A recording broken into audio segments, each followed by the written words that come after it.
You wanted proof? There it is! Go! My name is Elvis Carter, and I'm a 26-year-old guy living in Portland, Oregon. A quiet place where the rain feels endless and the streets smell like drenched pine wood after every storm. Most people around here spend half their lives with headphones on, walking through a city that's soft, artsy, and a little too cozy for its own good.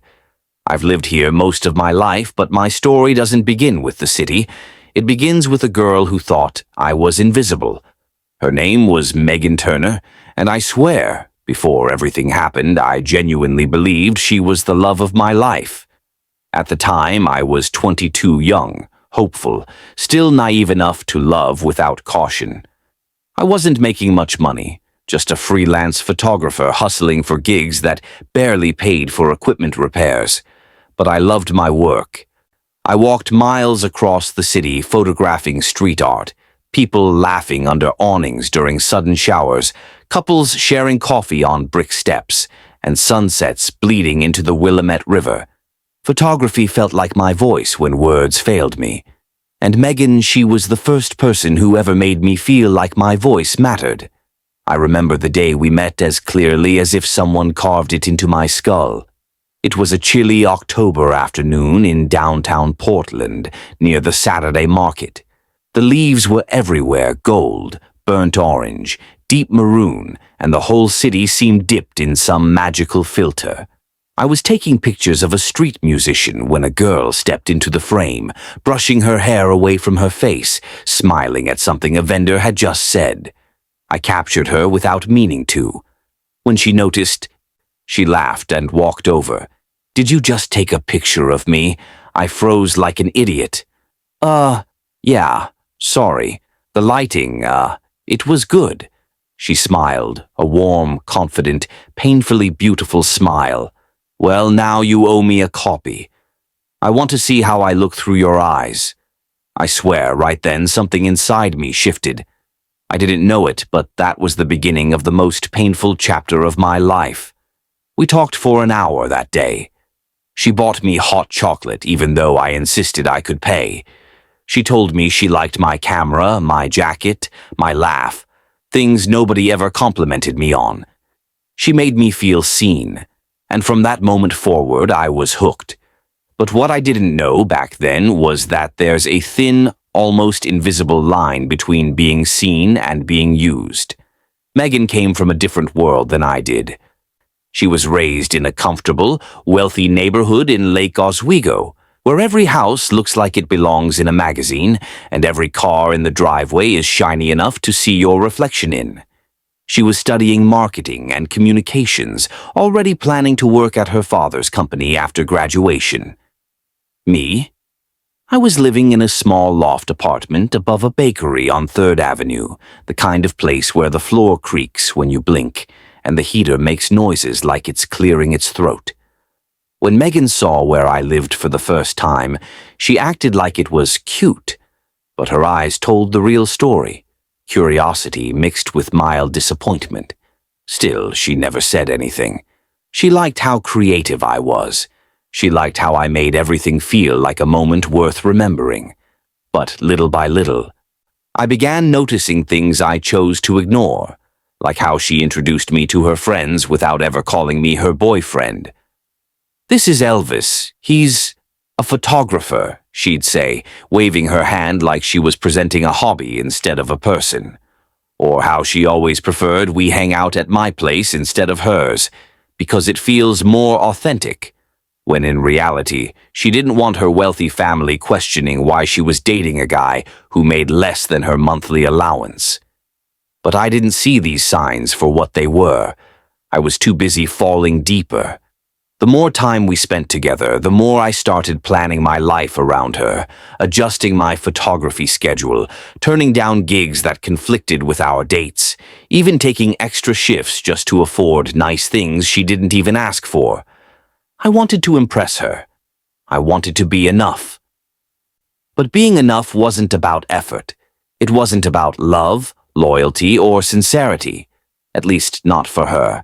It was about status. And I was so blind I didn't see it. The shift in her behavior didn't happen overnight. It was gradual, like a soft erosion of affection. She stopped texting first, stopped laughing at my jokes, stopped asking about my day.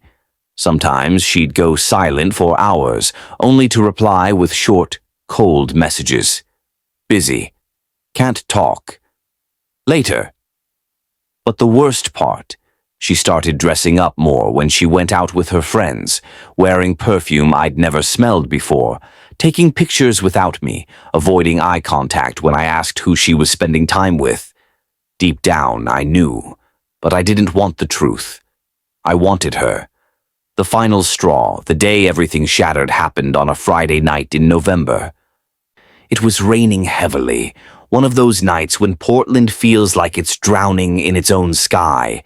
I had texted Megan earlier, asking if she wanted to come over and watch a movie. She left me on delivered for 3 hours. When she finally responded, she said she was out with friends. Something in my chest tightened.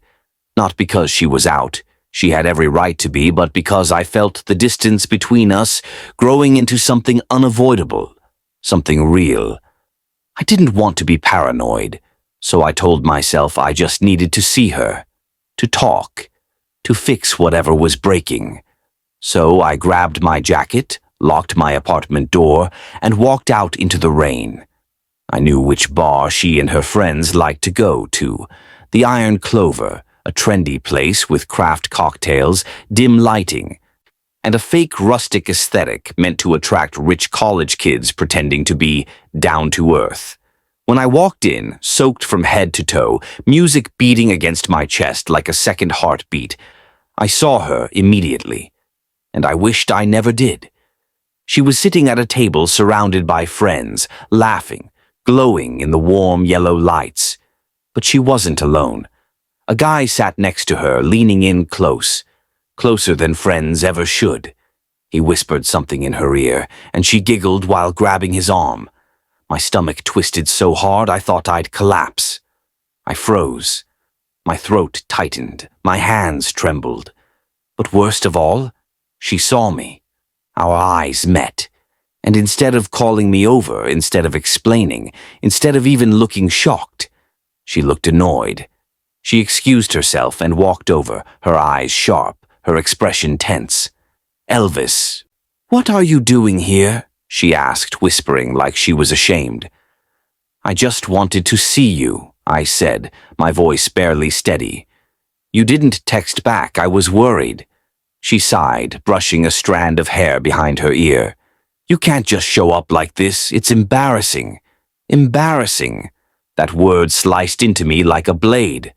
I stared at her, rain dripping off my jacket, pooling at my feet. "Who is he?" I asked quietly. She looked away. Just for a second, but it was enough. "He's just a friend." My heart knew she was lying, and she knew I knew. "Elvis," she said, her tone suddenly colder, sharper, firmer. Us, it's not working anymore. We're from different worlds. I need someone who matches my pace, someone who understands where I'm going in life." I felt the room spinning. "Matches your pace?" I repeated. "What does that even mean?" She exhaled impatiently. "It means you're sweet, but you're not enough for me." There it was. The truth, pure and cutting. You're not enough. I nodded slowly, swallowing pain so heavy it felt like cement. "Okay," I whispered, "if that's how you feel." She gave an indifferent shrug, like she was relieved to get it over with, and walked back to the guy. I stood there, surrounded by laughter, music, and strangers, feeling like the world had swallowed me whole. Then I walked out into the rain, and for the first time in my life, I felt the kind of heartbreak people write novels about. But here's the thing. That night didn't end my life. It started it. Because from that pain came the version of me she never expected. The version she eventually became jealous of. But she didn't know yet. Nobody did. And that's what makes this story worth telling. I didn't go home immediately after leaving the bar that night. Instead, I walked. Not just a normal walk either. one of those long, slow, wandering walks you take when your heart is too heavy for your body to carry. The rain had soaked through my jacket, through my shirt, even through the fabric of my jeans, but I couldn't feel the cold. My mind was burning too loudly. The streets were dim, the sidewalks glistening under the streetlights, and the whole city felt like it was breathing sadness with me. Portland has this way of matching your mood. When you're happy, the rain feels poetic. But when you're heartbroken, the rain feels like punishment. I didn't know where I was going until I looked up and found myself standing by the waterfront. The river was dark, rippling under the weight of falling rain. I leaned against the railing and stared at the water, wondering how something could hurt this much. "She's embarrassed of you." The words echoed in my skull like a curse. She needs someone who matches her pace. Not enough, not enough, not enough. I felt like someone had scooped out my insides and replaced them with emptiness. I don't know how long I stayed there, maybe an hour, maybe the whole night. But eventually the cold settled into my bones, and I knew I couldn't stay outside forever. So I dragged myself home. The bakery downstairs had already closed, and everything smelled like leftover cinnamon rolls. Normally that scent made me smile, but that night it felt like a cruel reminder that the world kept moving even when mine had stopped. I climbed up the narrow stairs, unlocked my door, and walked into darkness. My apartment was small, but it had always felt warm, cozy, mine. That night, it felt like a cage. I dropped my jacket on the floor, sat on the edge of my bed, and stared at the wall. My throat tightened, and before I could stop myself, tears started falling. Slow at first, then all at once, like the dam inside me had finally cracked. I cried until my chest hurt. I cried until my eyes felt raw. I cried until I didn't have anything left to spill. And when the tears finally stopped, silence. A cold, empty silence. It was strange. For the first time in a long time, I didn't feel hope. Just a heavy, suffocating quiet. But life doesn't stop when someone breaks your heart. The world doesn't pause. Morning still comes. And when the sun rose the next day, glowing faintly through my blinds, I realized something. She was gone. And I was still here. Broken, yes, but alive. That counted for something. The weeks that followed were the hardest days of my life. I couldn't eat, couldn't focus, couldn't sleep without seeing her laugh with that guy at the bar. Everywhere I went in Portland reminded me of her. The coffee shop near Powell's Books, where we once spent 2 hours arguing about movies. The park bench near Hawthorne, where she kissed me under a tree dripping with rain. The vintage store where she helped me pick out a denim jacket I still couldn't bring myself to wear. She had left fingerprints on every corner of my world, and I hated it. I stopped taking photos for a few weeks. Every time I lifted my camera, I felt like I was lying to myself, to my art, to everything I believed in. The city looked dull, muted, drained of life. I spent most days locked in my apartment, scrolling through old pictures of her, reading our messages over and over, like some twisted ritual of self-punishment. Then one night, about a month after the breakup, I saw it. A picture of Megan, posted on Instagram. She was with the same guy from the bar, his arm around her waist, her smile brighter than it ever was with me. The caption is, "Found someone who really matches my energy." My chest tightened until I could hardly breathe. I threw my phone onto the bed, paced around the room, ran my hands through my hair, sat down, stood up, walked in circles, anything to keep myself from breaking again. But the truth was brutal. She'd moved on, and I was stuck. Stuck replaying the same memories, stuck replaying her words. Stuck feeling like I wasn't enough for someone I bent my whole life to love. I hit rock bottom that night, and rock bottom has a certain taste, metallic, bitter, humiliating. But sometimes hitting the bottom forces you to choose, stay there, or climb. And for reasons I didn't understand at the time, I chose to climb. The shift began slowly. It started with something simple. I cleaned my apartment. Not just a regular clean, I tore everything apart. I threw away things that reminded me of her, the mug she bought me, the sweater she once wore and forgot at my place, even the pictures of her I kept printed near my desk. All of it gone. Then I picked up my camera again. The first picture I took wasn't beautiful. It wasn't artistic. It wasn't even well framed.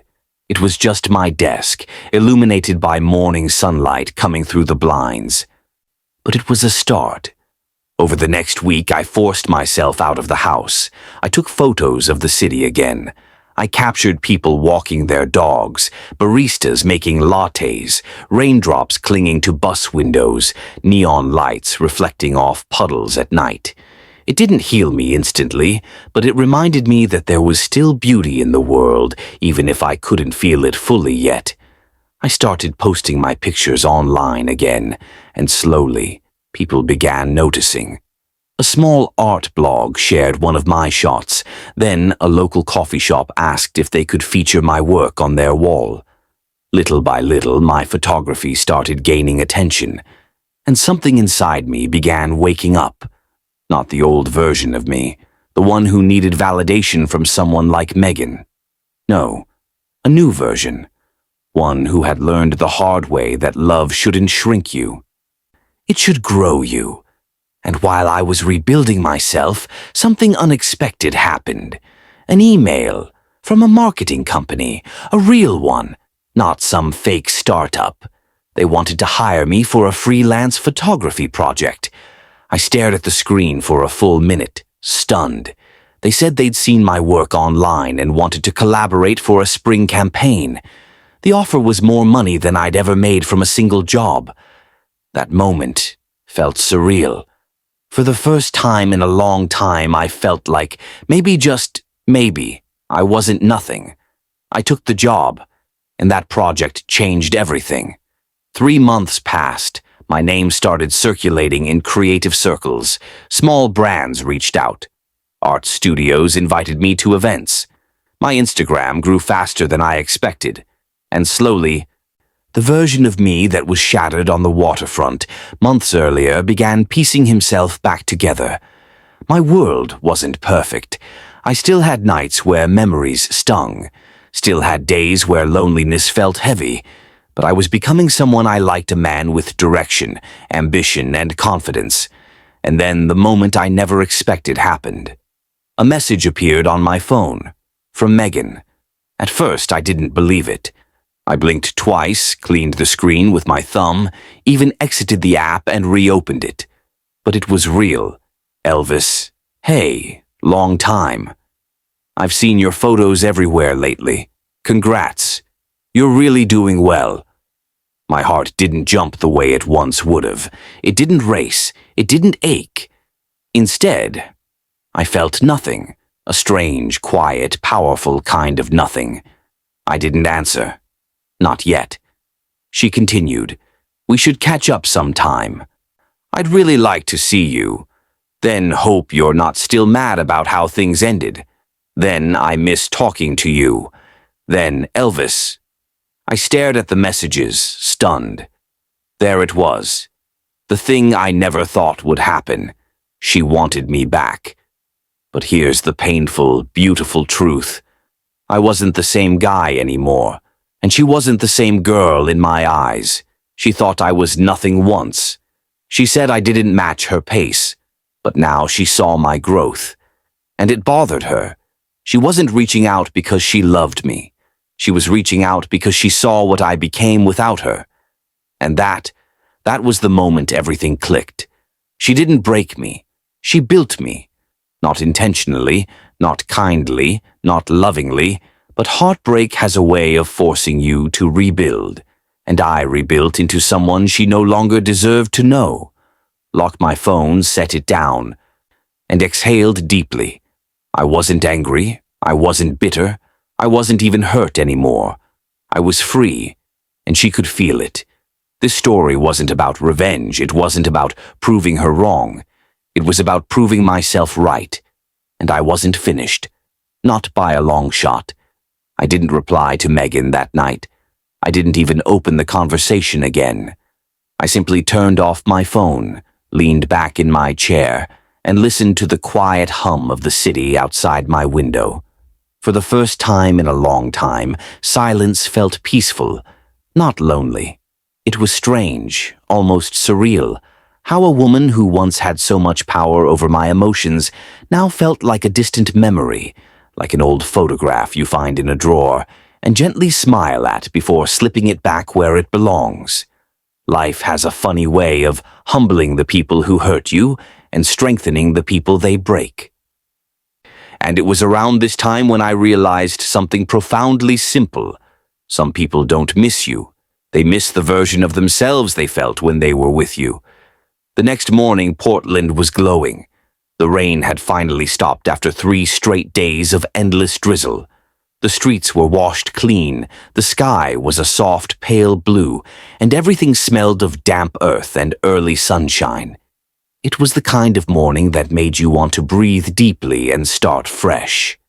I brewed coffee, strong, dark, slightly bitter, just the way I liked, opened my curtains, and let the light spill into my apartment. I had a photo shoot scheduled downtown, something simple for a local clothing brand. Nothing huge, but steady work was flowing now. As I was packing my camera gear, my phone buzzed again. Another message, from Megan. I guess you're busy. It's okay. Maybe another time. Something about the tone, the subtle panic, the shift in energy made me pause. The old me would have replied instantly, desperate to keep the connection alive. But the new me, he didn't owe her anything. So I slipped the phone into my pocket and headed out the door. The light rail ride to downtown Portland was quiet. People were half awake, staring out windows, sipping coffee from reusable cups, scrolling through their devices. Outside, the city moved slowly, like it was still stretching from sleep. I loved mornings like this, soft, calm, unhurried. When I reached the studio, the team greeted me like I was one of them. It felt good. It felt earned. We spent hours shooting models, changing outfits, stylists adjusting collars, makeup artists dusting faces with precision. The energy was warm, collaborative, and creative. And in the middle of this whirlwind, I felt something I hadn't felt in a long time. Confidence. Not the shaky kind you fake in front of a mirror. Real confidence. The kind that grows from surviving what should have broken you. After the shoot, we reviewed the photos on a large monitor. The brand's creative director, a woman named Clara with sharp eyes and a sharper wit, looked at me and said, "Elvis, these are insane. Honestly, you're one of the most talented photographers we've worked with. You've got something unique. Don't lose it." I thanked her. But inside, something warm exploded in my chest, because once upon a time, someone told me I wasn't enough, and now someone else was telling me I was remarkable. Funny how life works. I finished for the day around 4 p.m. and decided to walk home instead of taking the train. The sun was beginning to dip, casting golden light across the sidewalks. People were laughing outside cafes, cyclists glided past, and street artists painted murals on brick walls. I lifted my camera and started shooting again, not for work, but for myself. Every shot felt alive, organic, honest. I was falling in love with photography in a way I never had before. I walked for nearly an hour before reaching my neighborhood. As I turned the corner toward my apartment building, I saw a figure leaning against the wall near the bakery's entrance. My heart skipped. Megan. She looked out of place there in her designer coat, perfectly styled hair, and expensive boots, like a glossy magazine ad standing on a cracked sidewalk. She straightened up when she saw me approaching. "Elvis," she said softly, her voice almost fragile. "I tried calling." I nodded. "I know," she swallowed. "You didn't answer." I remained silent. Her eyes drifted over my camera bag, the confidence in my stride, the glow I didn't realize I was carrying. She forced a smile. "You look different." She blinked like she wasn't expecting that answer. For a moment, she just stood there, shifting nervously, chewing lightly on her bottom lip. It was the first time I'd ever seen her unsure of herself. "Can we talk?" she finally said. I took a slow breath. "About what?" "About us." I almost laughed, not because it was funny, but because the timing was so painfully predictable. "There is no us, Megan." She flinched at that.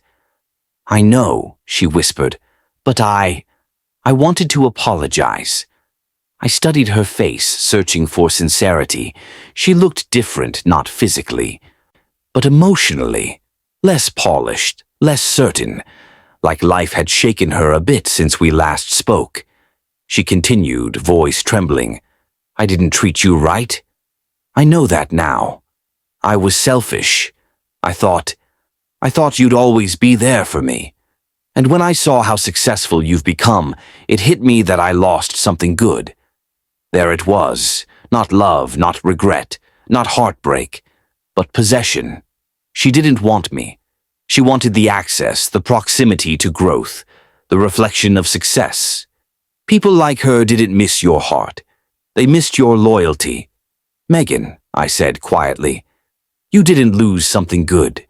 You let it go because you thought you could do better."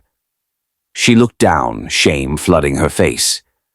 "And now that I've built something for myself," I added, "you suddenly want back in. Not because you love me, but because you're realizing I wasn't the problem."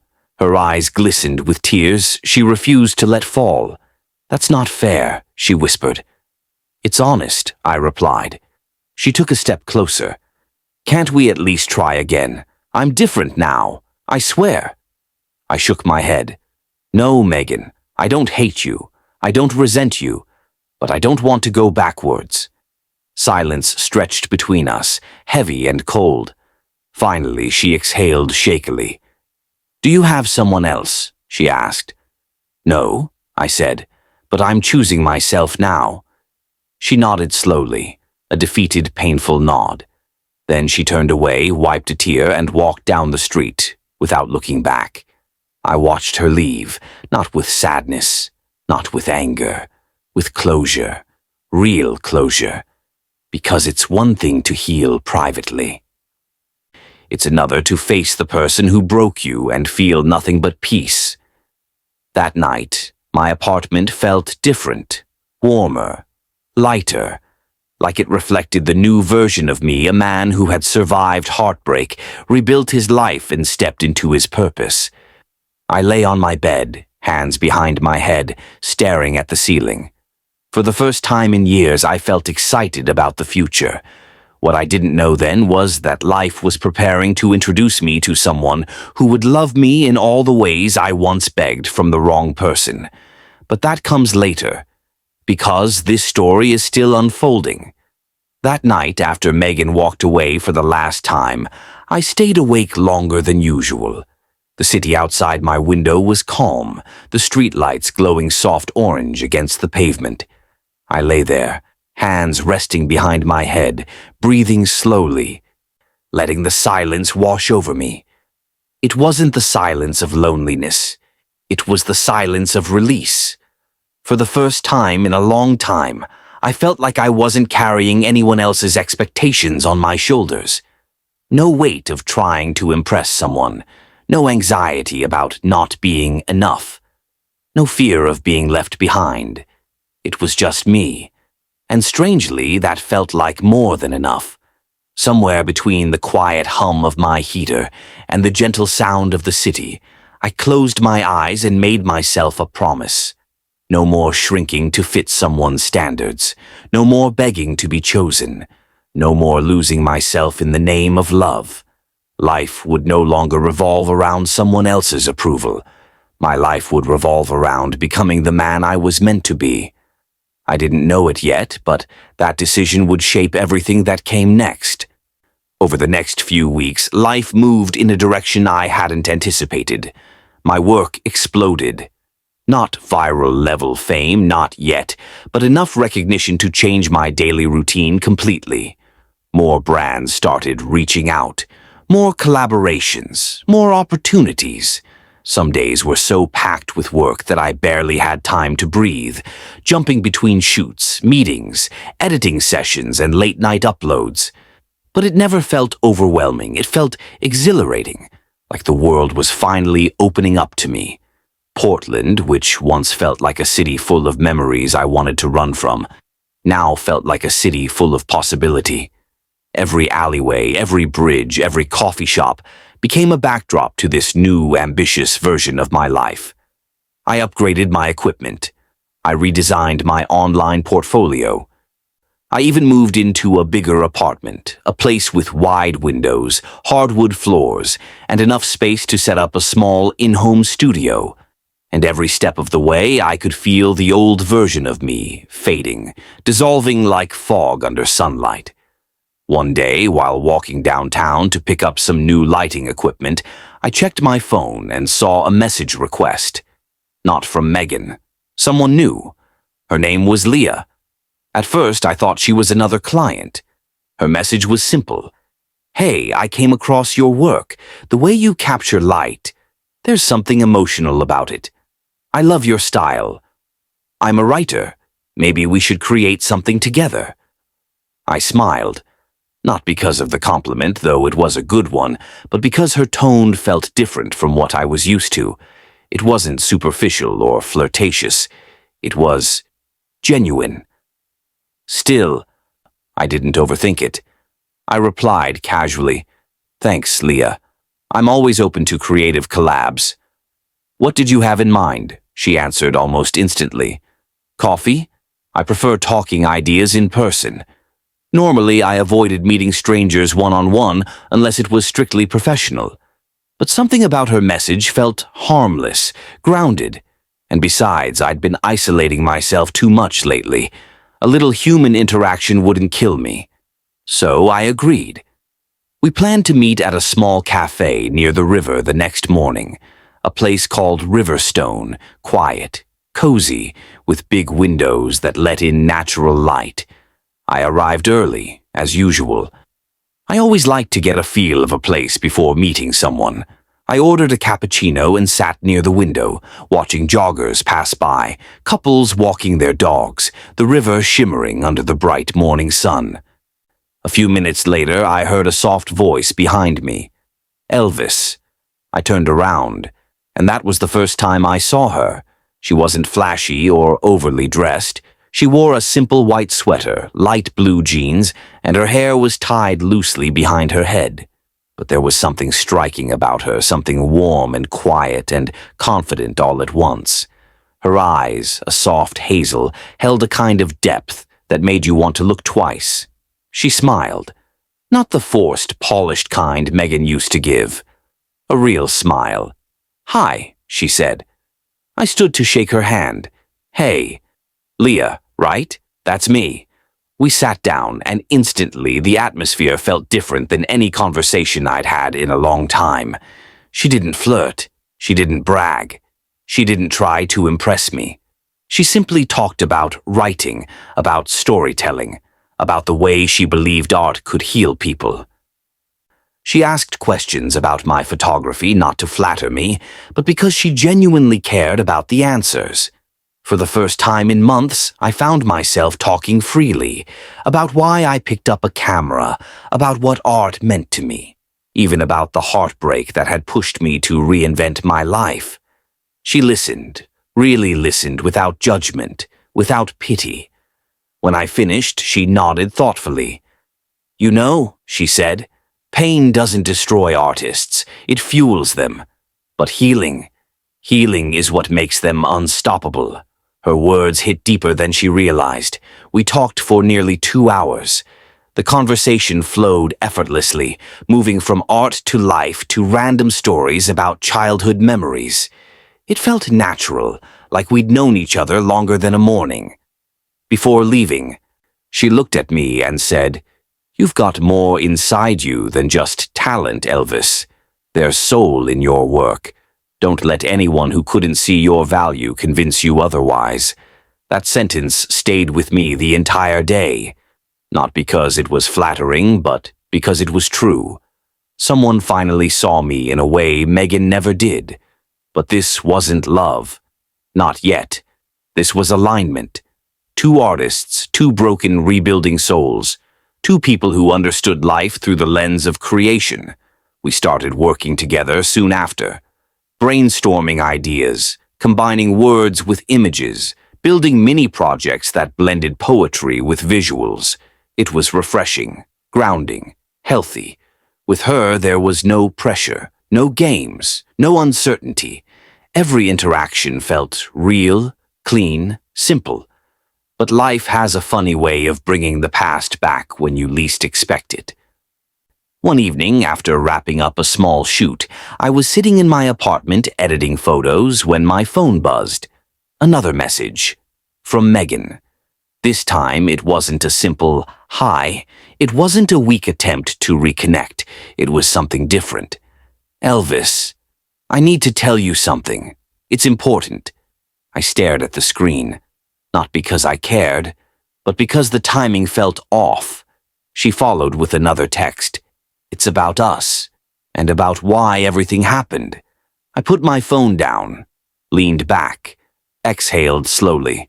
I could already feel that old sting, the ghost of a wound healed but still sensitive. But I wasn't the same man anymore, and whatever she had to say wasn't going to unmake my progress. Still, some part of me, the part that wanted closure, the part that wanted answers, the part that wanted to close the book properly, decided I would read the message. But not yet. I let it sit there. Because for the first time in my life, I wasn't reacting out of emotion. I was reacting out of strength. Little did I know what Megan was about to confess would unravel a truth I never expected, one that would shake everything I thought I knew about our past. And it would push me into a chapter of growth I wasn't prepared for. I didn't open Megan's message that night, not because I was scared of what she might say, not because I still cared, but because I had finally learned something important about myself. Some conversations deserve a calm mind, not an emotional one. So I put my phone on silent, closed my laptop, and stepped out onto my balcony. The night air was cool, crisp, carrying faint traces of roasted coffee from the cafe down the street. Portland at night has a softness to it, a slow heartbeat that makes you feel like the world is catching its breath. I leaned on the railing and stared at the city lights reflecting off the pavement. For a moment, I just breathed. Everything in my life had changed so fast. Work, confidence, direction, people around me. And now, whatever this new chapter with Leah was becoming, I wasn't in love with her. Not yet, but there was an easiness between us that I'd never had before. Something unforced, organic, comforting. She was supportive without being clingy. She gave without expecting. She listened without judging. She didn't want to shape me. She wanted me to be who I was. It was new, foreign, healthy. And because of that, I knew one thing. Whatever Megan had to say, it wasn't going to pull me back into the past. The next morning, I woke up early. The sky was cloudy, the air thick with the promise of rain, classic Portland weather. I made myself a cup of coffee, sat at my desk, and finally tapped on Megan's message thread. Her long message appeared at the top of the screen. "Elvis, I'm sorry for reaching out like this. I just didn't know who else to talk to. I need to explain something. Something I should have told you before. Please hear me out." Then another, "I didn't leave you because you weren't good enough. I left because I didn't feel good enough." I blinked. That wasn't what I expected. Not even close. I opened the next message. When we were together, you gave so much of yourself. You were kind, patient, supportive, but it made me feel guilty. I wasn't used to being treated like that. I didn't know how to give it back. So instead of trying, I ran, she continued. And the guy you saw me with that night, that wasn't serious. It was stupid. I was trying to distract myself from feeling like I didn't deserve you. I leaned back in my chair, absorbing her words. Guilt, insecurity, running away. I thought the story was simple. Rich girl, poor guy, social pressure, shallow priorities. But this was more human, more complicated. Still, it didn't excuse the pain, or the humiliation, or the way she dismissed me. And then came the final message. Seeing you now, seeing how you grew, made me realize how much I messed up. I don't want to ruin anything for you. I just wanted you to know the truth. I'm sorry. I put my phone down slowly, not angry, not emotional, just thoughtful. Once upon a time, her words would have crushed me. Now all they did was add clarity. She didn't leave because I wasn't enough. She left because she wasn't ready. That was the truth. But it didn't change anything. I typed one simple message back. I appreciate you telling me. I hope you heal. She responded a minute later. Is that all? Yes, I replied. Take care, Megan. When the read receipt appeared under my message, I felt something inside me settle. A door closing quietly, softly, finally. Later that afternoon, I met up with Leah at a small bookstore cafe on Belmont Street. She was sitting at a round wooden table near the window, typing on her laptop with a half-empty cup of tea beside her. When she looked up and saw me, she smiled that gentle, genuine smile I was growing dangerously fond of. Morning, she said warmly. Rough night? You look deep in thought. I chuckled and slid into the seat across from her. Something like that. She tilted her head. Want to talk about it? Surprisingly, I did, so I told her everything. Not the dramatic version, not the painful version, just the truth. She listened quietly, nodding occasionally, her eyes soft with empathy. When I finished, she took a slow sip of her tea and said, You know, closure doesn't always come from the other person. Sometimes it comes from who you become after them. That line hit harder than she realized. Do you regret it? She asked gently. Her message, the breakup, any of it? I shook my head. No. If it didn't happen, I wouldn't be here. I wouldn't have grown, wouldn't have met you. Her cheeks warmed slightly, but she didn't look away. She held my gaze steady, warm, present. You've changed a lot, she said. But not in a lost-your-heart way. More like found it in the ashes kind of way. A phoenix arc? I smirked. She laughed. Exactly. We spent the rest of the afternoon brainstorming a project idea she had, a visual storytelling series about healing, resilience, and rediscovery. Her writing and my photography. Poetry meeting imagery. Emotion meeting light. It was ambitious, beautiful, meaningful.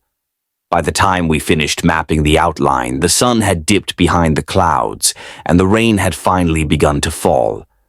As we stepped outside, Leah pulled her sweater tighter and looked up at the sky. I've always loved Portland rain, she said. It feels like the city crying for you when you can't cry for yourself. I smiled. Never thought of it like that. She glanced at me. Want to walk a bit? Normally, I'd decline. But something about the moment felt right, so we walked side by side under the soft drizzle. We didn't rush, didn't hide from the weather, didn't fill the silence with unnecessary words. The rain fell lightly, cool and refreshing against my skin. At one point, she looked at me and asked, Do you think you're ready to let someone new in? I stopped walking. The street was empty, the puddles shimmering with reflections of glowing storefront lights. Her voice wasn't loaded with expectation or pressure. It was simply curious. I took a breath. I don't know if I'm ready, I said honestly. But I'm open. Her eyes softened. Open is enough. We began walking again, quietly, comfortably, each step syncing naturally with the other. And I realized something. This wasn't love. Not yet. But it was the beginning of something real. Something my heart recognized as safe. Something I didn't have to fight for or bleed for or chase. And sometimes the soft beginning is more powerful than the intense start. Over the next few weeks, Leah and I grew closer.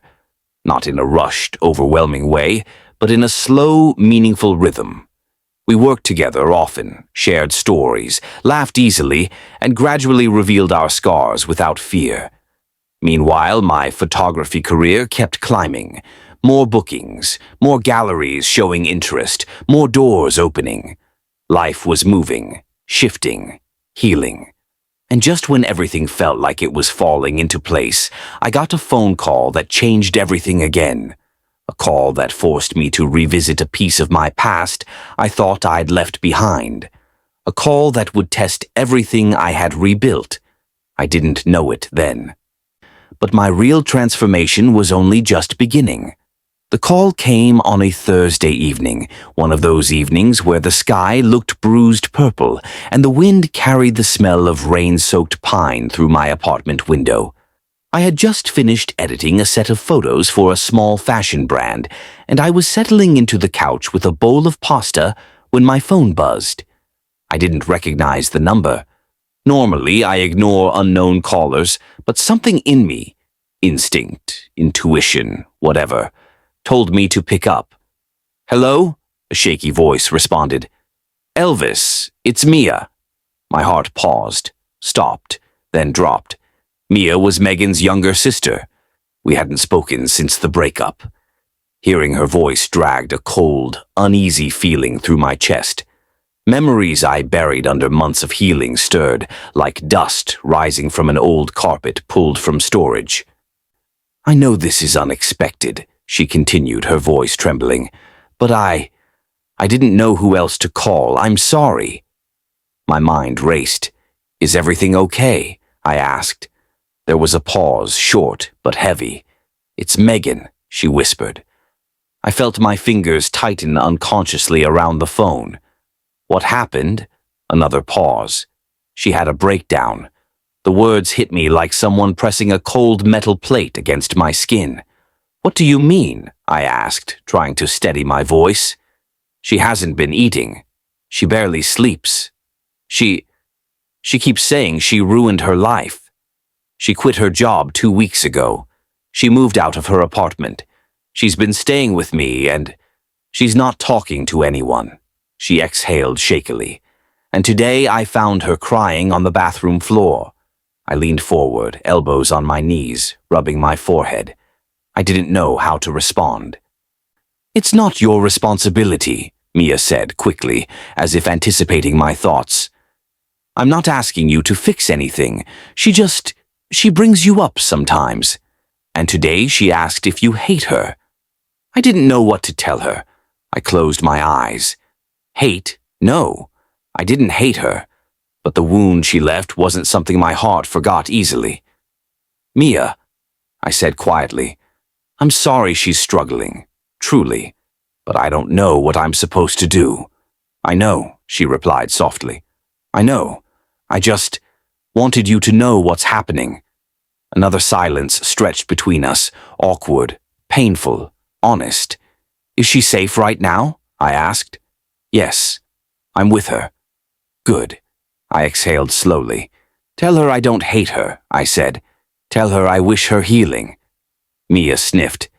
"Thank you. I'll tell her." We ended the call. I set my phone on the table and stared at the blank TV screen in front of me, the reflections of my apartment lights glimmering on the glass. My food had gone cold, but I couldn't bring myself to eat again. My thoughts were tangled, conflicted. Not because I wanted Megan back, not because I still carried her in my heart, but because she was human, and pain doesn't discriminate. It didn't matter how things ended, hearing that someone who once mattered was breaking down still hit somewhere deep. My chest felt heavy, but I knew I had to process this carefully. I wasn't her savior, and I wasn't going back. But I could still wish her well without reopening scars. I needed air. So I put on a jacket and stepped outside.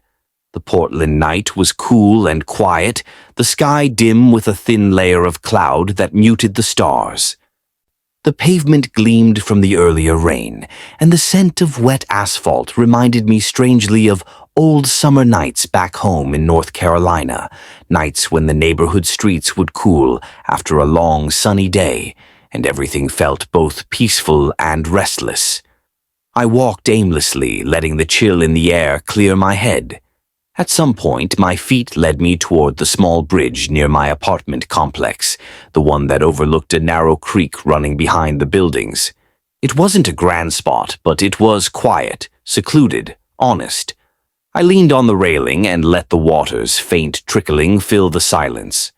My mind wandered back to Megan, the early days when she used to laugh so loudly, the whole cafe turned to look. The way she'd read poetry like every word was a secret she was afraid the world wasn't ready to hear. How she'd lean her head on my shoulder during long bus rides, and then the night I saw her with someone else. The moment something broke inside me.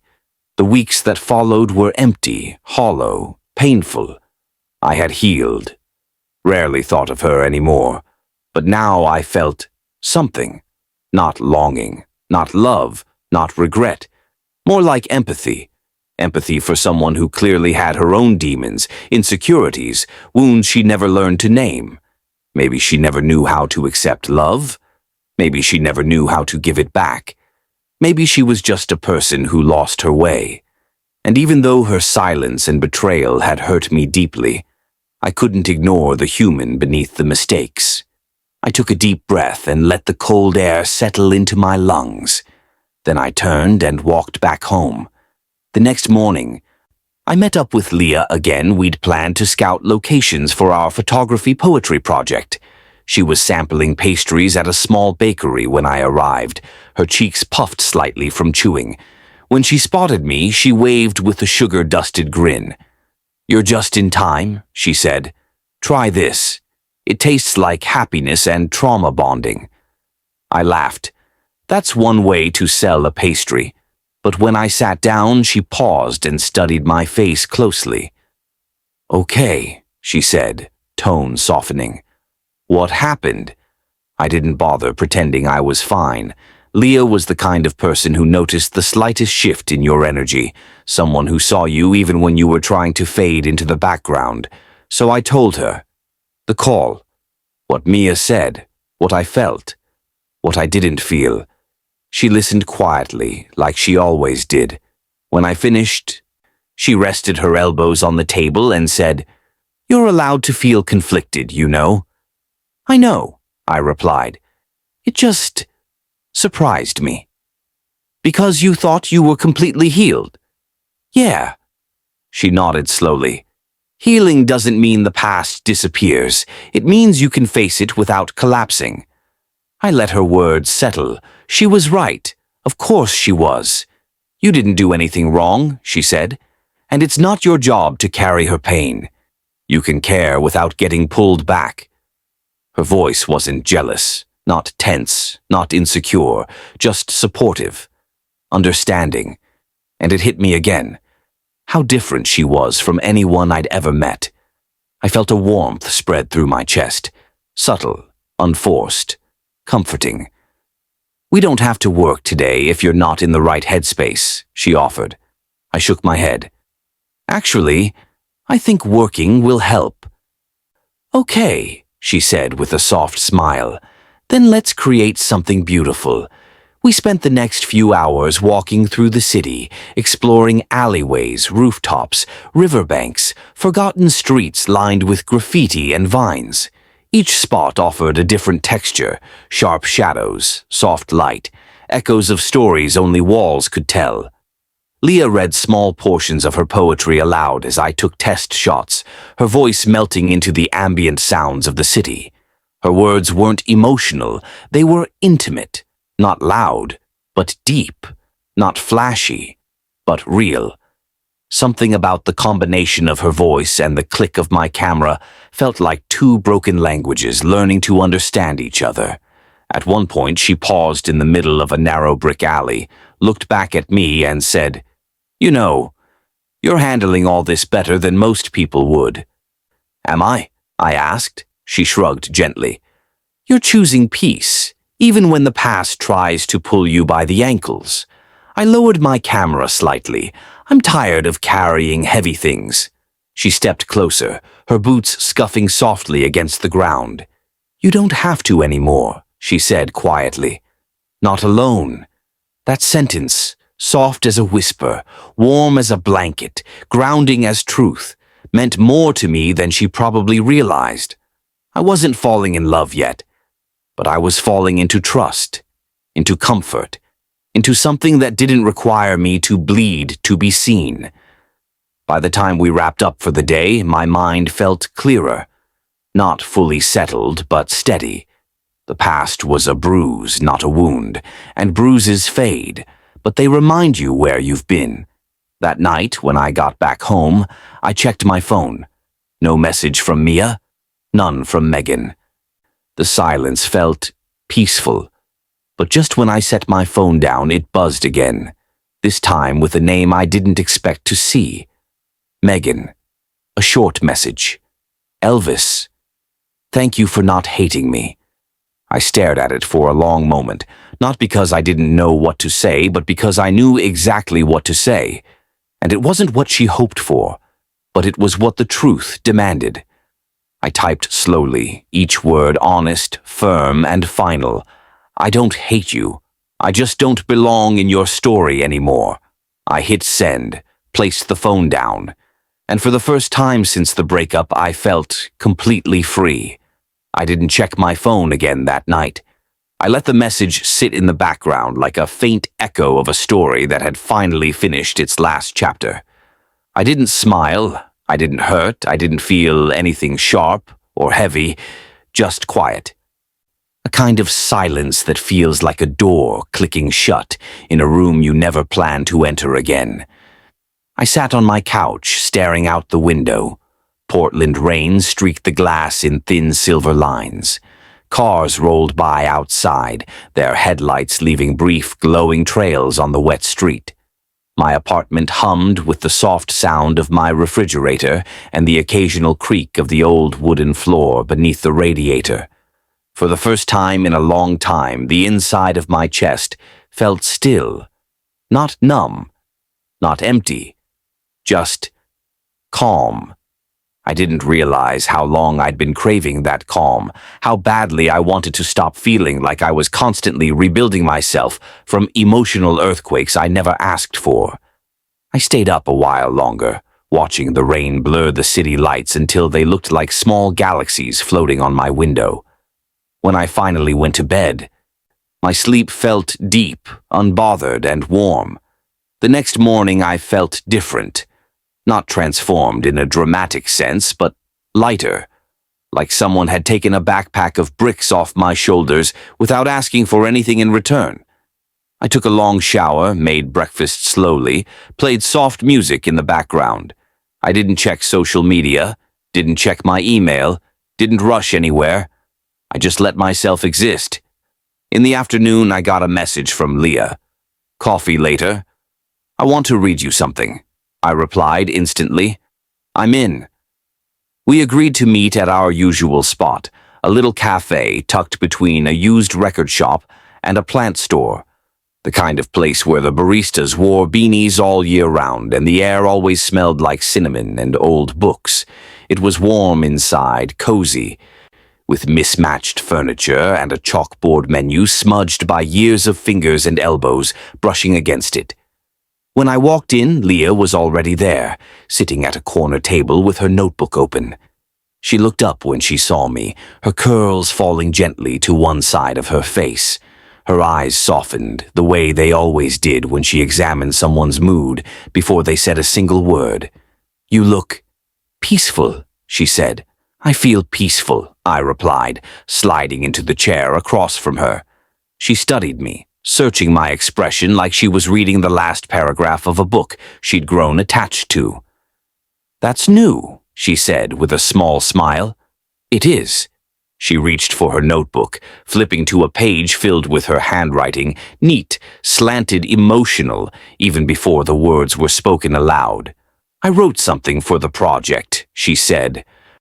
"But it's also a little for you. Can I hear it?" She nodded, took a calm breath, and read. Her voice was soft but carried weight. "Some endings don't slam doors, some endings sigh. Some endings walk out quietly, leaving only the ghost of what if on the table where promises used to sit. But the beautiful thing about the quiet endings is that they don't take the light with them.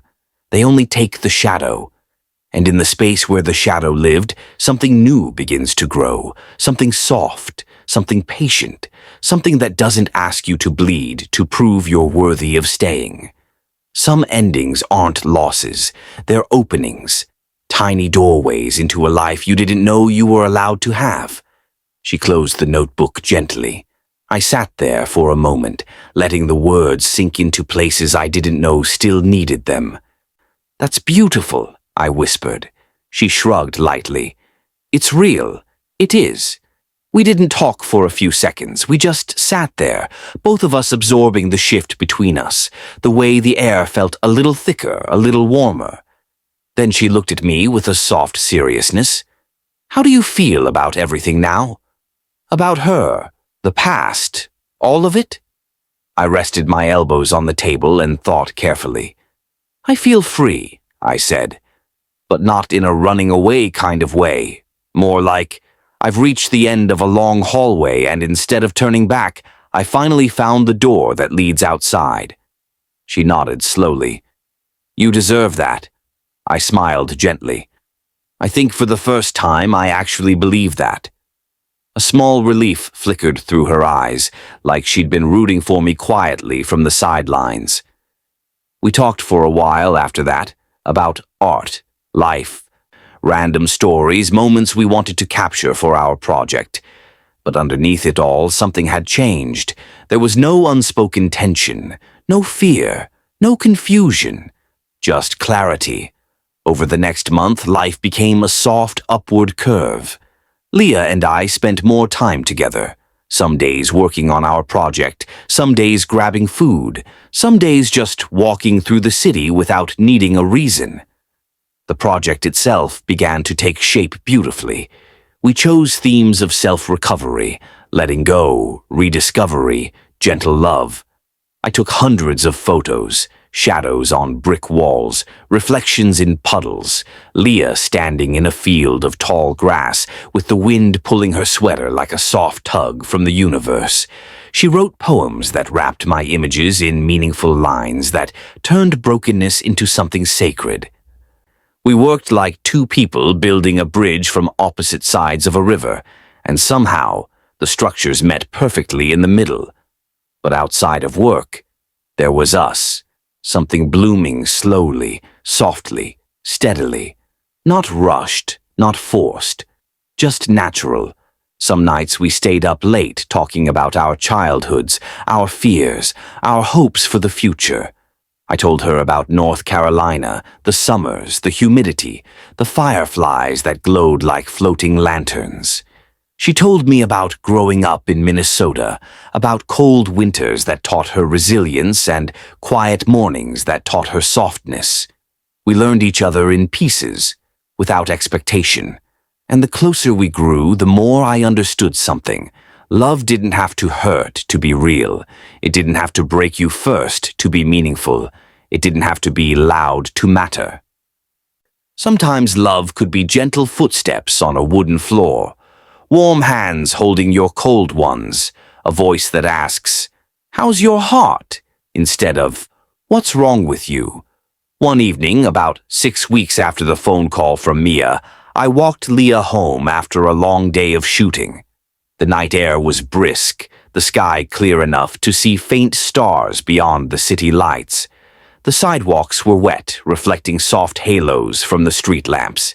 We reached the front of her building, an old brick complex with ivy crawling along the outer wall. She stopped on the steps, turning to face me, her breath forming little clouds in the cold. "Today was good," she said softly.